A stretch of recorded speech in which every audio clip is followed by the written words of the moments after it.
Regretting revenge on my cheating husband, an unexpected affair with his boss. My brother underwent surgery, and I decided to stay with him for about 2 weeks to provide support. Little did I know, my best friend had expressed feelings for my husband on multiple occasions. Although I would brush it off as a joke, I never thought my married best friend would actually betray me. Upon returning home, my husband's close female friend casually admitted to their affair while I was cleaning the kitchen. At first, I thought she was joking, but sadly, she wasn't. I confronted my best friend over the phone, and initially, she denied everything. However, she eventually broke down in tears and confessed to her actions. Unalived with anger, I packed all my husband's belongings into a suitcase and threw it onto the front lawn. I locked the doors and piled furniture in front of it to prevent him from entering. When my husband arrived home from work and couldn't get inside, he began to panic. He banged on the door, pleading for me to let him in, but I remained upstairs with our dog, ignoring his pleas until he exhausted himself. Eventually, he left and spent the night at his female friend's apartment, while still feeling remorseful over our broken relationship. After weeks of him incessantly calling me and begging for forgiveness, I allowed him to return home, and we had a conversation.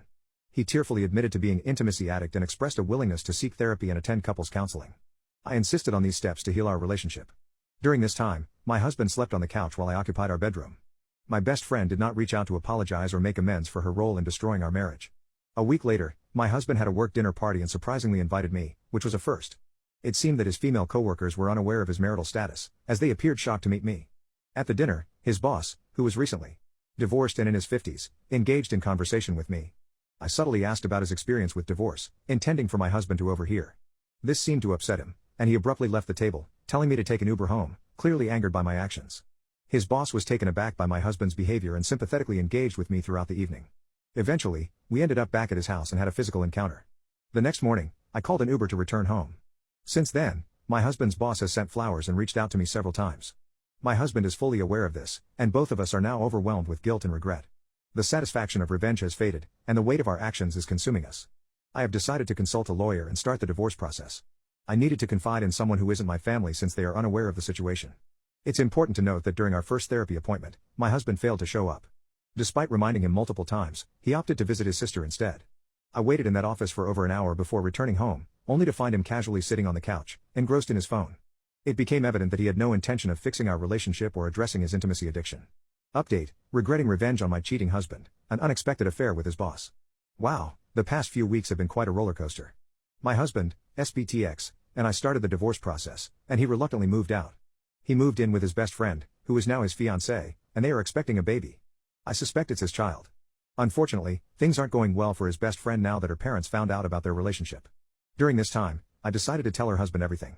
At first, he didn't believe me, but after showing him all the texts and photos as evidence, he broke down.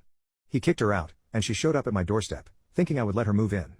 To resolve the situation, I had to call the police to remove her from my property. As for my boss, I haven't kept in touch.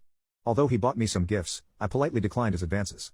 He took the rejection well and said it was worth a shot, jokingly. Eventually, my family found out about the situation through a TikTok post of mine. My sister sent it to me, discussing how crazy it was, and I had to come clean with her. Throughout the divorce process, I've uncovered some shocking things.